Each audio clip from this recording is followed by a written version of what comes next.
So let's first, what are the four, I'm going to change it from 3 to 4, what are the 4 main worldviews that we have been discussing in our class? Yes. Theist, naturalist, transcendentalist, and we introduced the 4th one last week, postmodernist, right? So we have those 4, the naturalist, the transcendentalist, the theist, and the postmodernist. Of those 4, which is this? Truth is subjective to the individual. Human identity is defined by our social group. Postmodernist, right? General idea, these are big picture ideas that we get out of a postmodernist, right? Last week we also looked at Islam, kind of highlighted some of the sort of big picture things of Islam. Which of the other things we talked about last week, which of the following do Muslims not believe about Jesus? He was virgin born, that he died on the cross, that he performed miracles, or was referred to as the Word of God. Died on the cross. All right. The Muslims do not. Islam teaches that Jesus did not die on the cross, but rather it appeared to them as he had. Therefore, there is no resurrection. And we as Christians teach that if there is no resurrection, Paul says, we are most miserable in our faith, and we are without the resurrection. There's no need, purpose, or value in Christianity. All right. Very good. So, what is this is a question I haven't asked you yet. This is one that goes way back to week 2. What is our working definition of worldview? What is our definition of worldview? Our view of the world and for the world. All right, our view of the world and our view for the world, right? It has both an outward kind of, or inward kind of reflective nature and an outward sort of expression of that nature, right? So it's a view of the world and it's a view for the world. Ultimately, the reason we study worldview is for what purpose? Why is this kind of thing a good thing to do? So we can witness to people in the world about Jesus. All right. Ultimately, it gives us the opportunity to better present the gospel, right?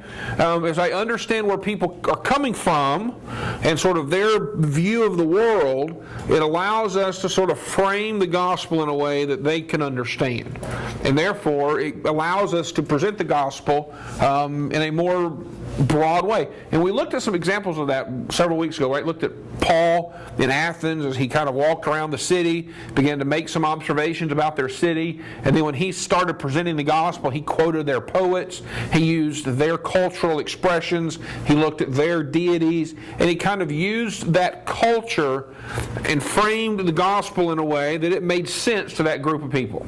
So that's really the sort of the real goal of understanding worldview. It's not to have a cognitive thing. It's not just to learn information about things or about culture, about people, as much as it is to allow us to put the gospel in a framework that allows us to share the gospel with more people. That we become, as Paul says, I became all things to all men that I might win some.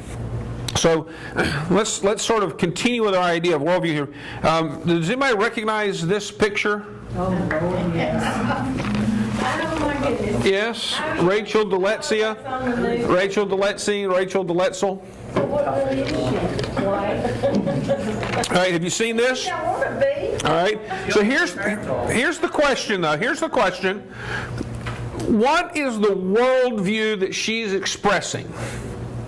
Postmodern. Okay, why? Why do you say postmodernism? Because the truth is subject to her own, how she feels. Okay. Truth is relative, right? Okay, it's defined by her social group, right? So she's associated with a different social group, therefore it has defined her identity, right? Very good. So this is a very postmodern, naturalistic, but postmodern bent view of the world. And it to her, does it make sense? Yes. Absolutely. I mean, there's no incongruency to her in the way she's living and the way her life is being expressed, right? I identify with this community. I'm involved in this community. This is who I am. And so identity in human beings is not tied to our Creator. It's not tied to purpose or meaning that God gives us. It's really tied to sort of our social construct that we're kind of wrapped up in, right?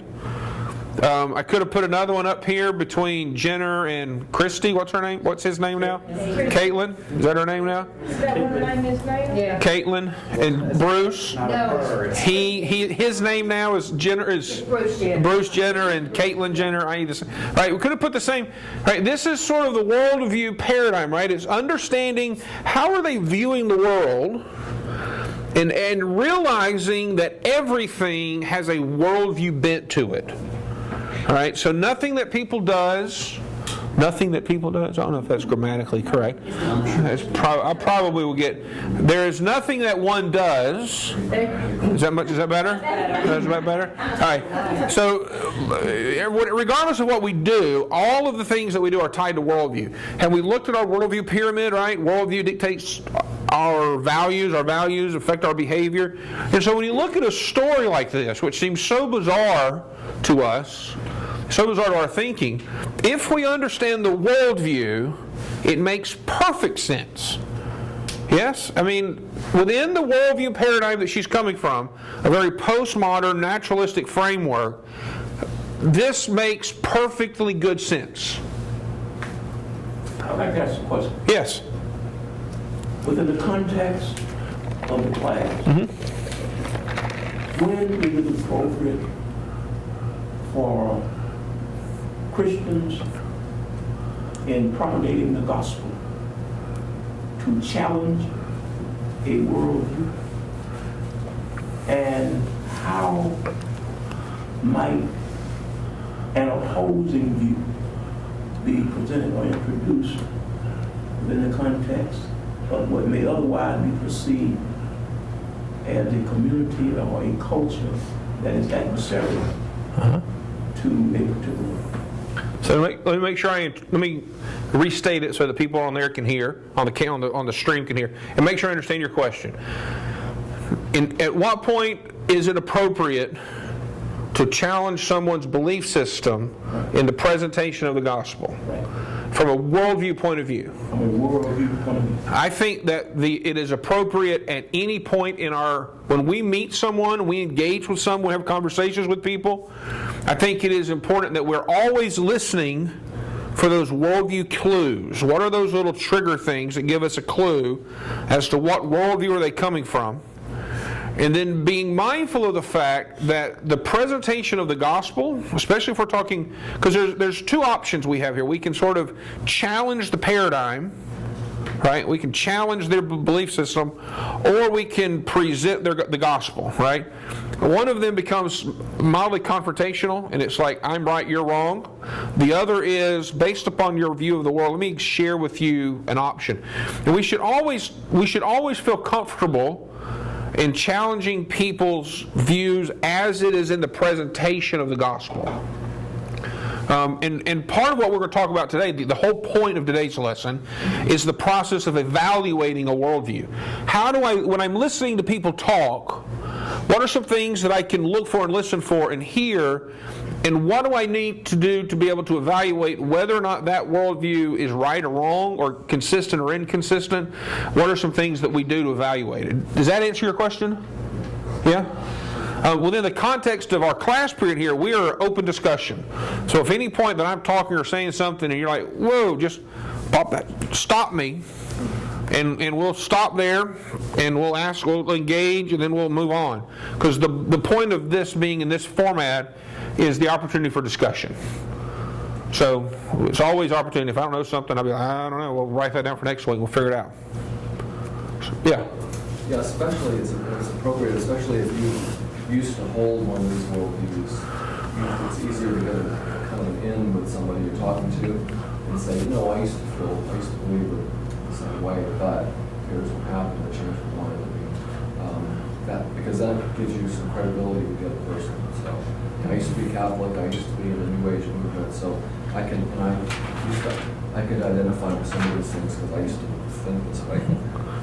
Just to make so everyone can hear what Fred was saying, was it's always a good idea if you come from that background or you have the experience there, to just sort of say, well, I've been there, I've done that, I remember when I was part of, and then using that as a springboard into how we present the gospel.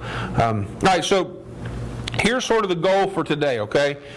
The objective for our class assignment today is the evaluation of worldviews. How do we critique a worldview?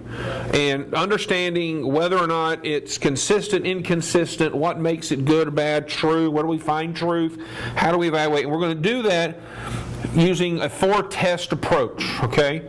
Now, these are sort of standard philosophical framework evaluation tests, right? Now, they're oftentimes worded in a variety of different ways. If you listen to Ravi Zacharias, for example, he uses these same 4 tests, but he calls them different things.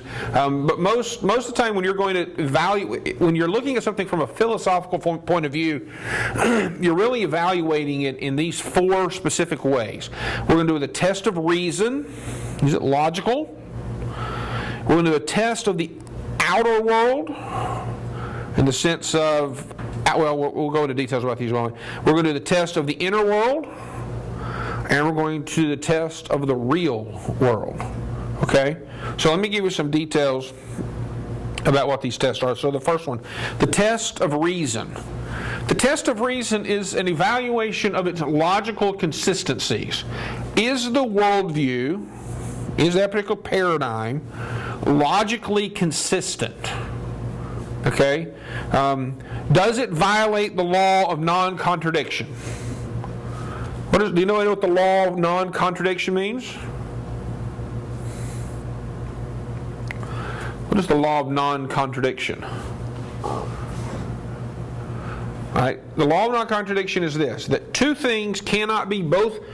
opposing ideas cannot both be true at the same time in the same respects. So, like for example, the sky can't be blue and purple at the same time and both statements be true. Okay? Like I can't say my shirt is red. Right? And that be a true statement. Now, if I put on a red shirt, then that would have been a true statement. But since my shirt is, I don't know, is this a blue color, it can't be both blue and red at the same time in the same respect. Right? Otherwise, that's a law. It contradicts itself. So things that are logically contradictory cannot be true. That's just the very nature of logic. If A is true, then B cannot be true in the same time at the same respect. Now, it is possible for me to say the sky is red, and you go out there and go, no, the sky's not red, but in a few hours as the sun sets, all of a sudden the sky kind of has a nice red tint to it, and be like, yeah, see, the sky's red. Well, okay, a different time, different point of view, so that's not really contradictory because time has changed, perspective has changed, the frame of reference has changed. Okay? So, in order for something to be considered logically true, it has to be true both in the same respect and from the same point of view. If I change either, or if within the same point of view and in the same reference point, two things can't be true at the same time in the same respect. Right? Otherwise, it's a logical contradiction. Okay? I can't say that you are both here and at home, and both of those statements be true. One is true, one is wrong. Right? If they are both true, we have a contradiction because you're here, so you can't be at home.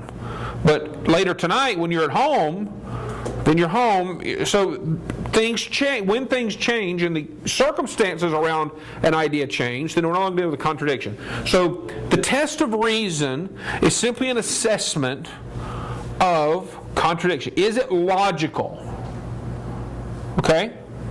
Okay, going back to the previous point. Okay. Earlier in the lecture tonight, Yes. the subject of Jenna came up. Yes. This is the question that I wish to ask. In reference to the gospel, how might Christians at Calvary engage this subject, challenge it, at the same time not appear to be overly closed-minded in terms of, how shall I say, getting at the root of it And I will go out on the limb and say, I personally, as a follower of Jesus Christ, Lord Jesus Christ, my personal Savior, I have difficulty grasping, how shall I say,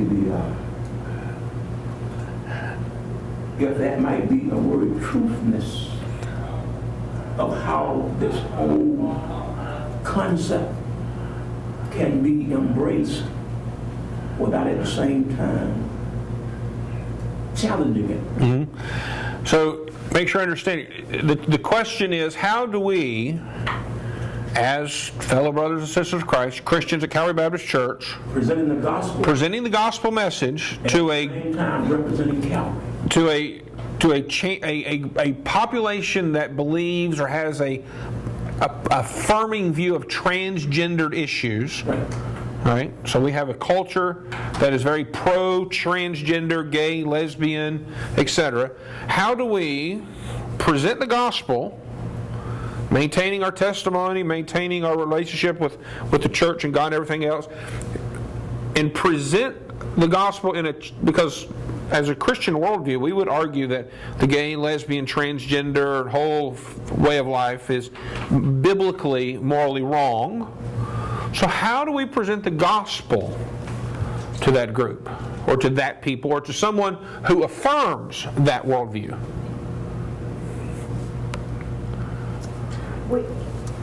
We would become judgmental, wouldn't we?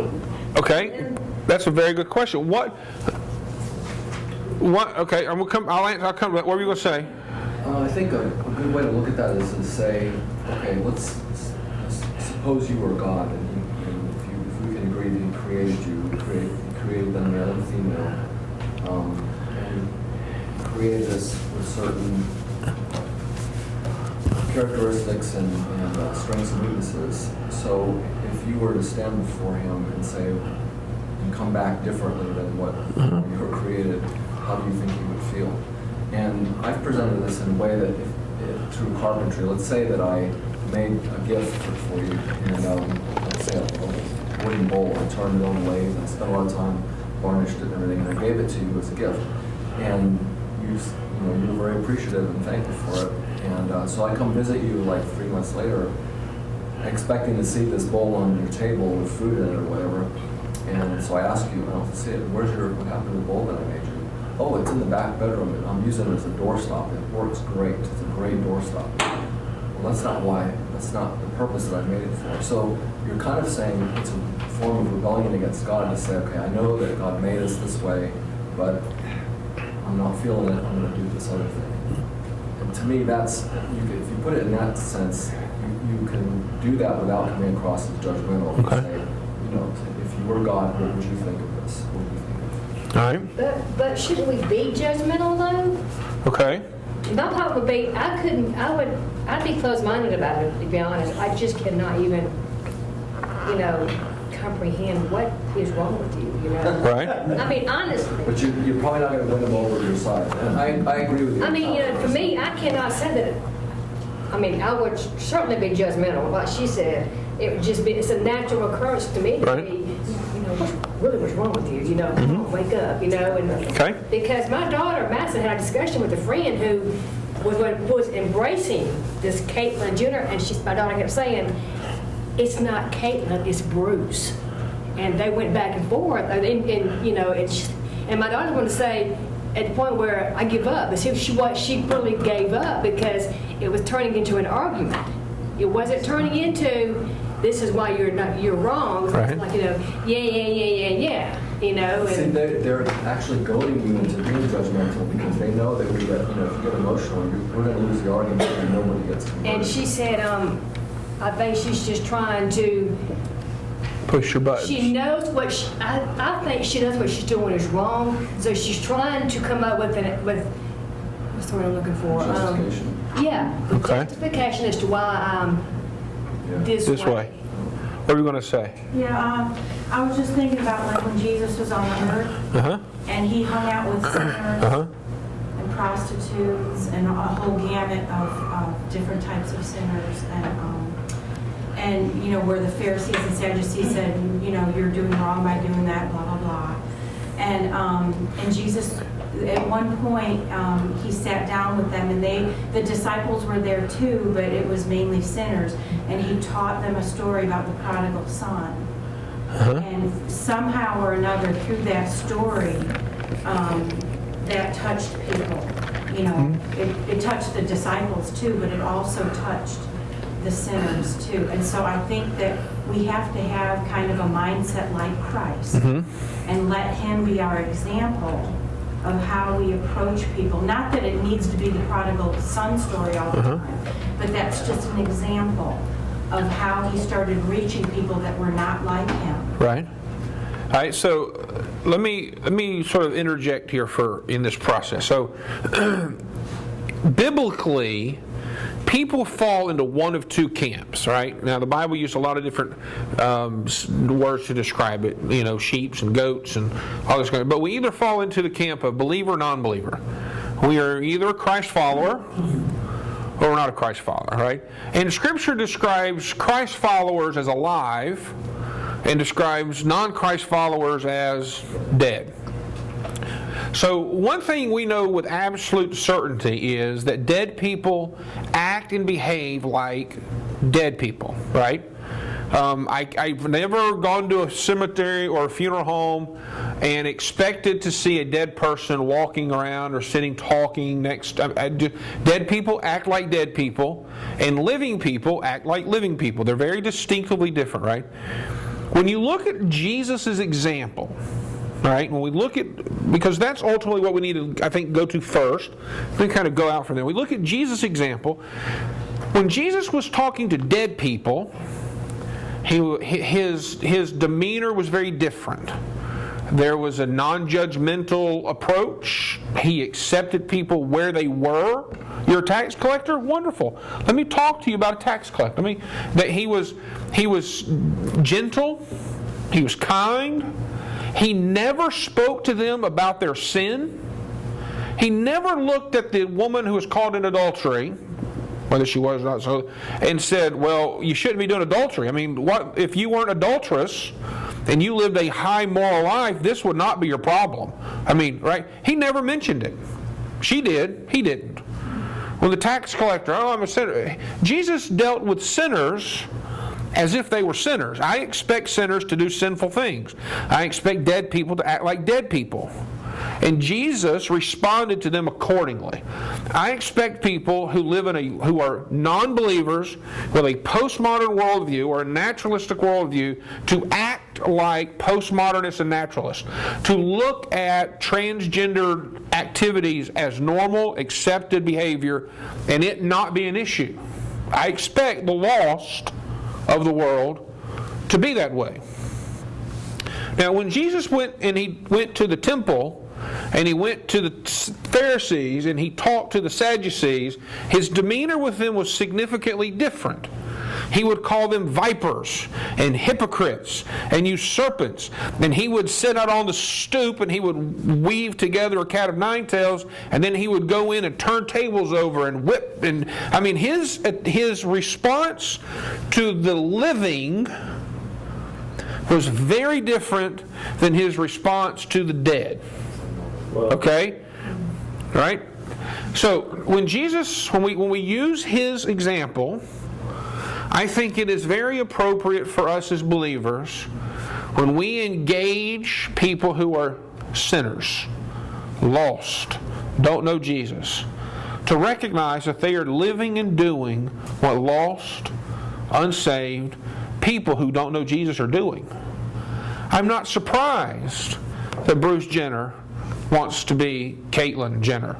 I'm not surprised that the whatever name wants to be. I'm not surprised. That's what lost people do. I'm not surprised that there's people who are addicted to pornography. I'm not surprised I'm not surprised by that. That's expected behavior of dead people. Dead people act like dead people. And so what we're called to do as believers, when it comes time to present the gospel, we are to understand their worldview. Where are they coming from? so that I can, as much as I have, because the Bible describes that we as believers, we have freedom, right? Paul says we are free. I'm not bound to all these things. That's why Paul says, when I was with the Gentiles, I lived like the Gentiles. When I was with the Jews, I lived like the Jews. Why? Because I lived this way so that I could live with them and be among them, and they would accept. But he also continued to say, as we looked at a couple weeks ago, not that I got rid of the law of God and abandoned the law of Jesus, but I lived in their culture. And so I think that when we engage this culture, and we find people, we talk to people, we have to be very careful of the fact that we expect dead people to act like dead people. You never are presenting the gospel to someone because, hey, you know what, you need to stop doing that. You need to change your lifestyle. Otherwise, because then if we do that, what we are doing is we're slipping into a works-based salvation. We are saying that until you get your life straight, you can't know Jesus. And that's not the gospel. The gospel is get to know Jesus, and your life will get straightened out. That's why Jesus, when he would encounter these people, he would encounter them, and then he would say, go and sin no more. It's not go and stop sinning, and then after a while when you've stopped sinning, you come see me again, and then we'll talk, right? It's you've come to accept me as faith, then go and sin no more. Your sins have been forgiven. So I think that the challenge for us is to know the difference. Am I talking to a believer? Am I talking to someone who claims to be alive? Who's got the Holy Ghost dwelling, the Holy Spirit dwelling within them, who's had a profession of faith, who is within the body of Christ, and now that person I would deal with very differently. I would be very judgmental. I would hold the standard of God against them. You are living in sin. Now that's not judgmental, right? The Bible says in Matthew, judge not, lest you be judged. For the same measure you judge, you will be judged. Right? There's nothing wrong with judging people.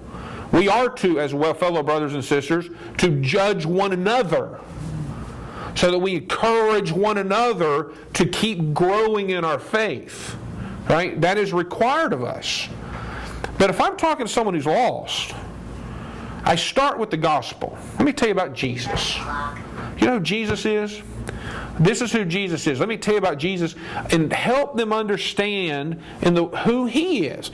All the other stuff that dead people do, dead people are going to do what dead people do. My responsibility is to understand, okay, they're coming from a postmodern culture, so they're probably not going to hold to a sense of standards of truth. How can I help them understand who Jesus is? All right, let me see if I can figure out how to communicate the gospel in a way that resonates with them. All the other stuff, does that make sense? So that's what I think is imperative we understand. Now, if I'm talking to a group of Christians who are gay, lesbian, and transgender, now my response is very different. We got to go back to the Scriptures, and we got to understand that what you're doing and how you're living is a problem, right? Just like if you are engaged in any other kind of sin on a regular basis. All right, brother, sister, Matthew 18, right? Read Matthew 18. There's a defined pattern that you and I are supposed to follow when it comes to fellow brothers and sisters. I'm to go to you, challenge you in your faith. Why are you doing this way? If you don't respond, I'm supposed to bring someone with me. Where 2 or 3 are gathered together, I'm there in the midst. That's where that passage comes from in the context of church discipline. Bring someone with him so that everything may be affirmed and compared to what was said. If they still don't respond to you, you bring them before the church. Right? We're to hold one another to a standard of living. But the unsaved, the Jenners of the world, the Kardashians of the world, the whatever, you come up, they're lost. They're dead people, acting like dead people. So we present the gospel, and part of why worldview is so important is it allows us to hopefully in the course of that conversation help shed light on what is truth. By saying, okay, I understand where you're coming from, but have you considered this? Have you thought about the logic problem you've got? Not to challenge them in that, let me get to a debate with you, but have you considered, let's look at it, because ultimately I need to have a relationship with that person in order to cultivate and bring them to a saving knowledge of Jesus Christ. And I don't do that with debate. Debate never wins souls. And this is not about debate, it's about understanding how people think so that I can better present the truth. Does that make sense? You understand? So when we look at these tests, the goal here is to understand how to evaluate a worldview so that when I'm talking to someone and I begin to understand, hey, they're a postmodernist, they're naturalists, they're transcendentalists, I can begin to ask questions. Let me ask you this question. How does this work? Have you ever thought about this?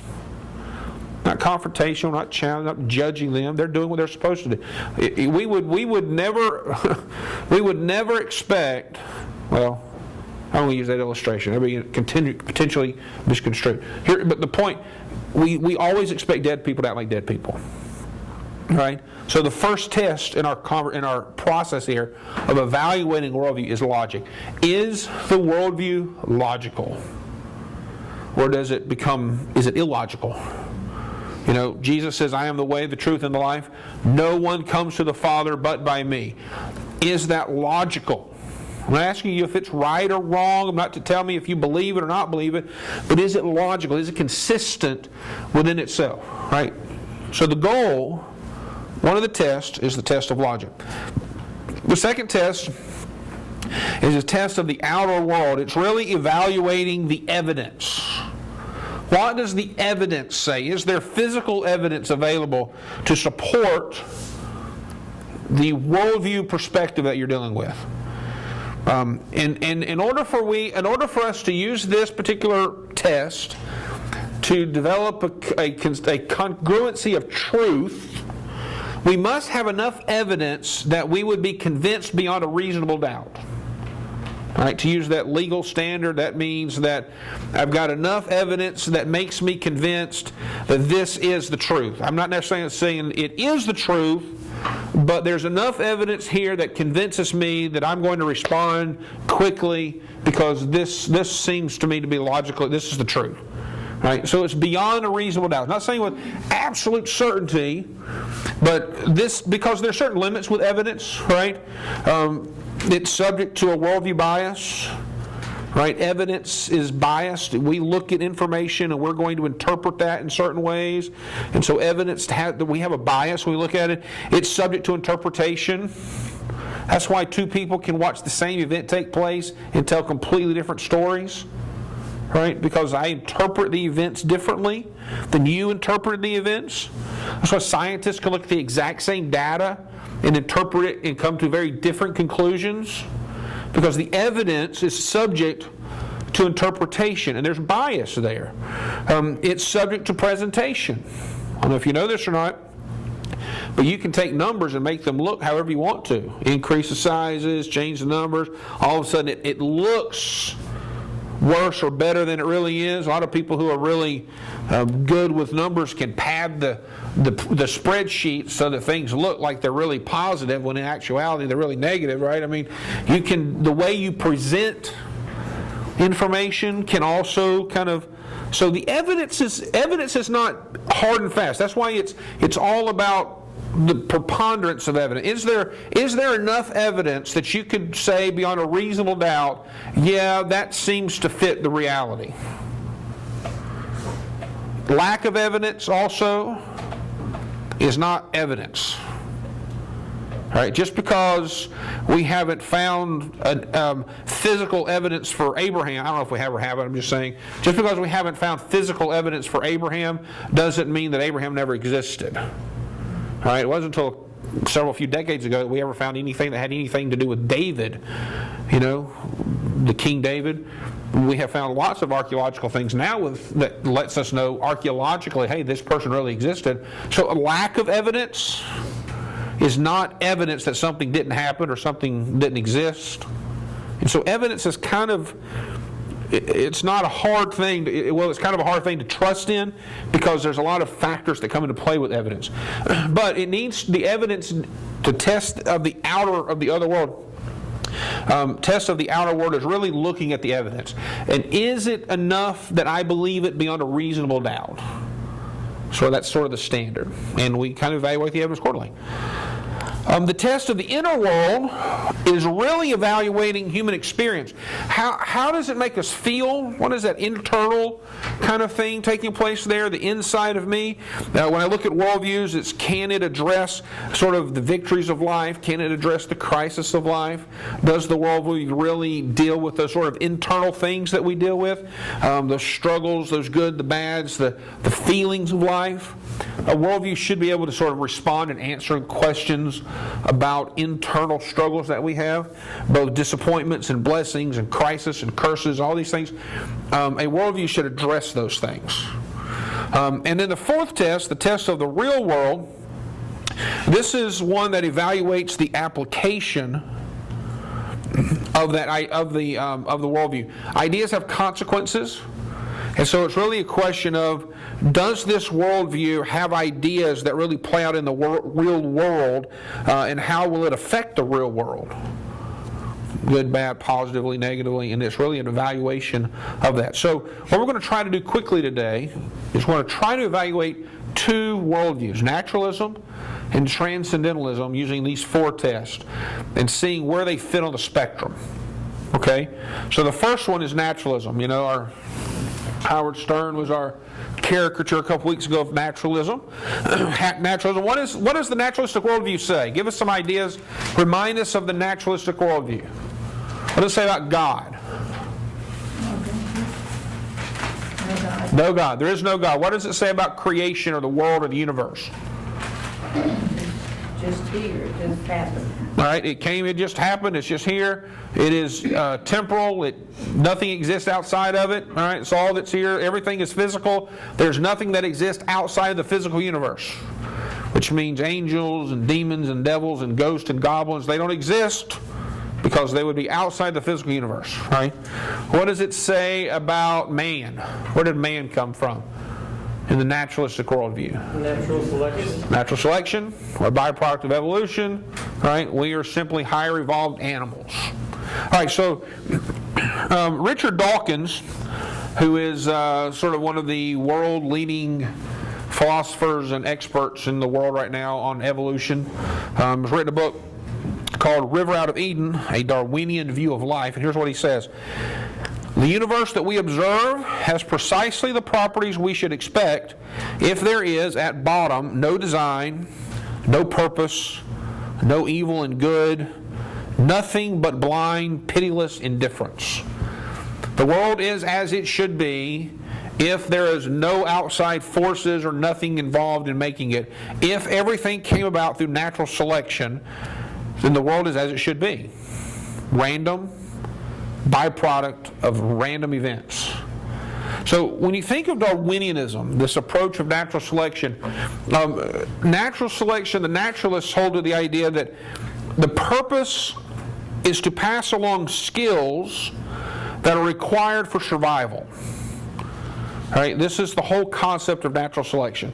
Adaptation, the things that allow you to survive nature, you are selected for. The things that don't allow you to survive nature are selected against. And therefore, the things that can survive this world in which we live in, they pass their DNA on to other offspring that then pass their DNA to other offspring. And so natural selection allows us to pass on inherited characteristics that are specifically designed to help us survive this world.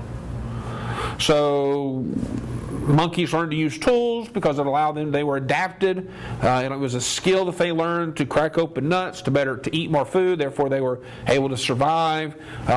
So the idea of inherited characteristics, the goal, the objective is to pass on skills that allow us to survive. So evolution for survival, what is a better skill? The ability to discern and differentiate truth and reality, cognitive, rational, reasonable skills, or mild paranoia? Now, research ends to indicate that a small sense of mild paranoia, delusion, high sense of skepticism is a very good survival skill. These are people who tend to have bunkers built into the ground. They're fairly well armed. They're very skeptical. You know, a sense of delusion. So if natural selection is true, then the question is, which would be more selected for? Would we develop reason, logic, a mind, or would we develop more paranoia, delusion aspects? Or which one is more fit for survival? Well, data seems to indicate that a sense of delusion would much more be susceptible for survival. Therefore, through evolutionary process, natural selection, survival of the fittest, we should become, as humans develop over eons and eons of time, we should become more and more delusional and sort of fixated on paranoia, and less developed reason, logical minds.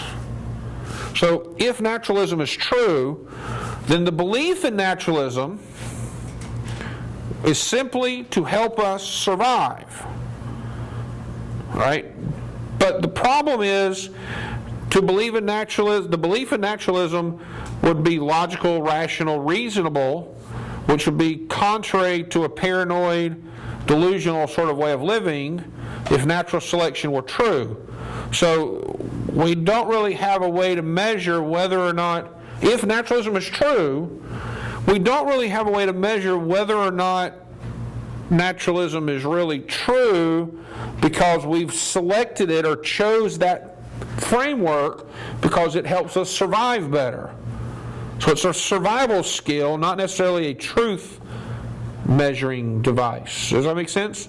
So if natural selection is true, it presents us with a problem of logic and reason, because the brain, the mind, the human didn't develop logic and reason over paranoid and delusions, because one is better for survival than the other. Right? And this is a That's like making man animal. Yes. Yes, we're like animals. And when you look at animals, right, the ones that are, if you look at wild critters, the ones that tend to be able to survive better are the ones that stay away from humans, that they're not necessarily the smartest tool in the bunch, but they are the ones that are the most skeptical, sort of hidden in the background. They don't want to be seen to, right? If you were to translate that into humans, then the humans that would survive the best were the ones that kind of could standoffish. They were the ones that were sort of not aware. You understand the sort of the logic? If naturalism is true, then the mind presents a problem to the naturalist. Reason, logic should not have evolved within the mind of the human. Right? Darwin even sort of recognized this as a problem. Darwin says, "With me, the horrid doubt always arises whether the convictions of man's mind, which has been developed from the mind of the lower animals, are of any value or at all trustworthy." It is not uncommon for the naturalists to hold to the idea of, if natural selection is the driving mechanism for mankind, we have a logical problem. I don't choose naturalism because it's true. I choose naturalism because it helps me survive. Well, how do I know it's true? Because it helps me survive. Yeah, but that's not necessarily evidence that it's true. It's not logical. Those things are not logically cohesive. I've chosen it simply because it's a survival technique out of a sense of, I don't know, out of a sense of what? Desperation. A sense of desperation. I was going to say out of a sense of instinct, which is contrary to the whole idea of logic and reason. We evaluate the pros, the cons. We assess the worldview. We don't see. So there's a contradiction inherent to the idea that if natural selection is the byproduct by which we come into existence, logic and reason of the mind should not be something that comes about by existence. And therefore, my choosing of natural selection as a philosophical framework is logically inconsistent with the mind, because it doesn't help me survive. It's all about survival skills. So I would say that when you look at naturalism, the test of reason seems to fail. There's a logical disconnect between the fundamental tenets of naturalism and how it's lived out, or how it should be lived out. There's a fundamental problem. So there's a logical issue there that I think is an issue. The test of the outer world. Evidence is interesting. Scientific evidence for naturalism is compelling. It is arguably the strongest piece of evidence for naturalism that they have, but it has natural limits. I mean, the reality is of evidence. The naturalistic argument from a scientific evidence point is so compelling that many Christians hold to evolution. Right?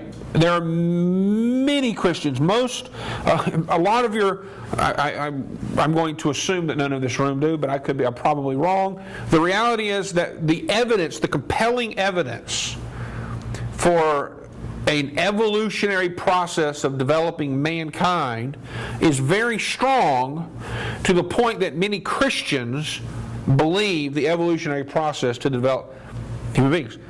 So the scientific evidence, as it is presented, is very compelling. Right? It's got limits, though. It's limited to what is observable. Right? So I can't really make scientific judgments or assessments on God or miracles or angels or things that God does ex nihilo. Or I can't make any observations. It's only good on things that are repeatable.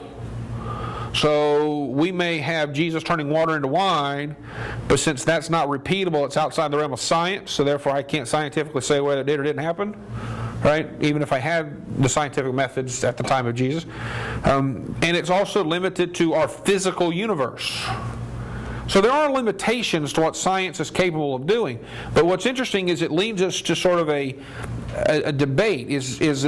Do we hold to a creation story view, a young 7-day literal creation story? Do we hold to an evolutionary story? What does the science evidence support? Do we hold to an intelligent design story?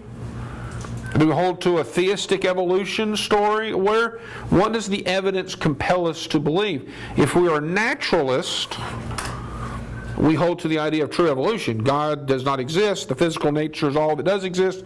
Therefore, we're byproducts of natural selection. If we are a Christian, the evidence has been presented in a way that it seems rather compelling, that a lot of Christians hold to either an intelligent design or a theistic evolution approach to origins based off of the evidence. So naturalism provides a view of the material world that is compelling, but is not comprehensive. It can't answer the why questions from a science point of view. Science can tell you what happened. It can tell you how it happened, when it happened, but it really can't tell you why it happened. That's a philosophical question. So science is limited. In that natural process, limited that. So from a test of the outer world, I kind of give it a cautionary kind of frame of reference. It's fairly compelling in an evidential point of view, and I think that is demonstrated by the number of Christians in our culture today who are evolutionarily bent, or come up with, or have adopted evolutionary processes to explain the origins.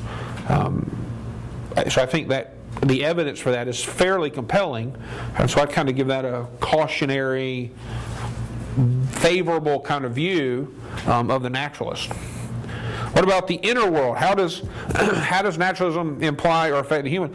The human mind, conscious and reason, and the ability to transcend our own existence is a dilemma. Like, how does that evolve? When you look at the human mind compared to if we're going to follow evolutionary trend, if you look at the human mind compared to, say, the chimpanzee mind, now biologically they're very similar, biochemically they're very similar in terms of the brain, but the mind is that intangible. Where do you go into the brain to pluck out the mind? right? The mind is not a physical place. I can go into the brain and pluck out the part that controls speech. You'll never be able to. I can't go into the brain and pluck out the part that controls vision. I can't go into the brain and pluck out the part of the brain that controls hearing. I can go into the brain and pluck out the part that controls motor skills. But where do you go into the brain to find the mind? That's really more of a metaphysical kind of thing. It's not a physical place, but it's interconnected to the brain physiology. And when you look at chimpanzee mind versus human mind, they're very different. And to the point that how does evolution explain?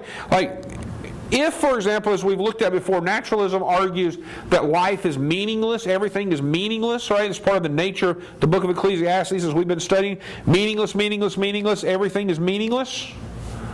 So if everything is really meaningless, how does natural selection give us art? Like, no, the animal kingdom does not develop art. Chimpanzees do not create art. Now, there are some in zoos that do art, because they've been given enough fruits and vegetables when they do it well that they have encouraged through modified behavior to do art, but they don't do it out of the pure beauty of it. What about reason? Animals do not gather in clusters and debate the nature of chimpanzeeism. Right? You've never seen a herd of horses gather around and neigh with one another on why they all have 4 legs. They don't. The reason is not part of the animal mind. How does it evolve into the human mind? Now, some would argue that there's evidence of a mind in some higher leveled animals like whales, dolphins, chimpanzees, and this and the other. But it still doesn't explain emotionism in art, in music, and these things that are sort of transcend animalistic behavior into humanness. Right? It is something that is very, very different from animal. And natural selection if the mind is a difficult thing because it's not physical, right? And part of the science, part of natural selection is dealing with the physical things it can measure, it can touch, it can taste, it can perceive. And the mind is a difficult thing. So when you look at the test of the inner world, naturalism doesn't quite fit the grade. It is inconsistent and incapable of explaining it in a way that merits truth. So what about the real world? How do naturalistic ideas relate to the real world? Well, if you take naturalism, now I want to put a parenthetical pause here for a moment because I think it's important. Ideas have consequences, okay? So regardless of your worldview, when carried out, it has real-world consequences. I acknowledge and affirm that the Christian worldview has done an awful lot of atrocities in history. Okay? I admit that. I acknowledge that. You look at all kinds of things from pre-Reformation,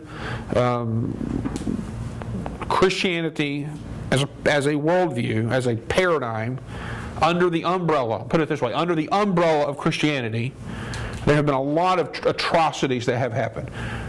I would argue, in this parenthetical note here, I would argue that Christianity, when done biblically, would never have engaged in those atrocities. So I think that although it's under the umbrella of Christian worldview, I don't think it is a biblical worldview. Okay? And so I admit, I acknowledge that you could say, well, Christianity's done this and this. I agree, but that's not biblical. And it shouldn't have happened under the umbrella of Christianity. But when you look at naturalism, the naturalistic worldview, if you follow it to its logical conclusion, you get ideas like this. You get Nazism. You get communism. You get Marxism, Leninism. You get these ideas that might makes right. If you're strong enough and if you're powerful enough, then you determine what is right. Might makes right. because there is nothing else to govern me. If I'm strong enough, and I'm powerful enough, and I control enough, I determine what's right and what's wrong in this world, and I will dictate it to you. Right? This guy, Friedrich Nietzsche,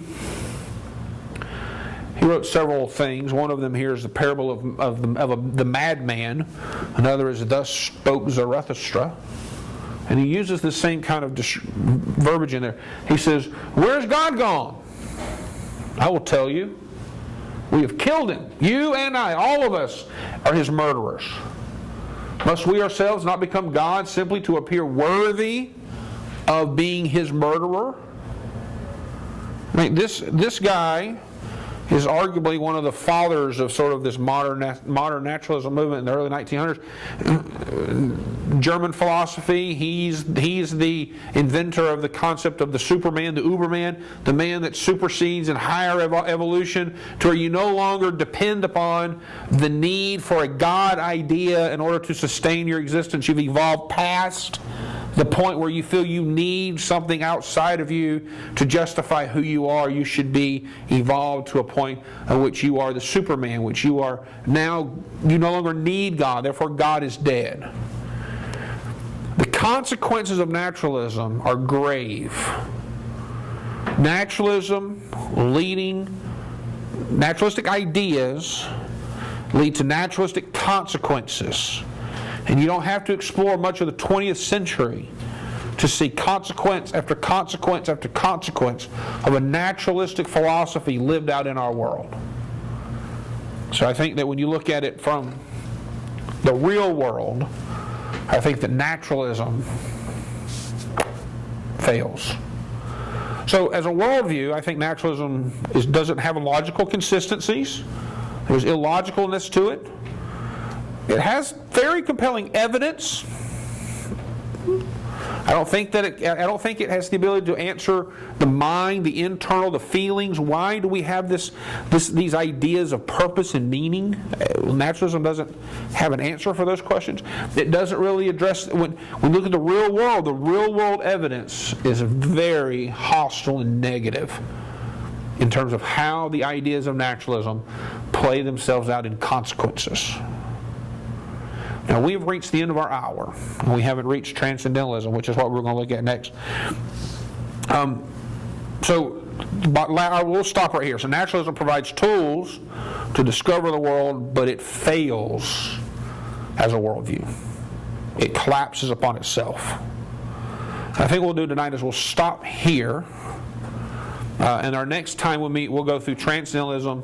We'll try to go through transcendentalism, theism, and postmodernism as an evaluation as well. Any questions, comments? Any other questions about our topic and cover tonight? I remember a statement from sociology. I was writing it down to make sure I remembered. I remember the two different socialists who said these, but sociologists. One said if one believes a thing to be real, it's real in its consequences. The other one says if one does not believe a real thing to be real, it is nevertheless real in its consequences. Carla, you can stand in front of a train and believe that trains are an illusion all you want to, and that will be true until it runs you over. At the point of the collision, your belief has been proven to be true. Trains are an illusion. But when reality strikes, you will learn very quickly that just because you believe it doesn't make it true.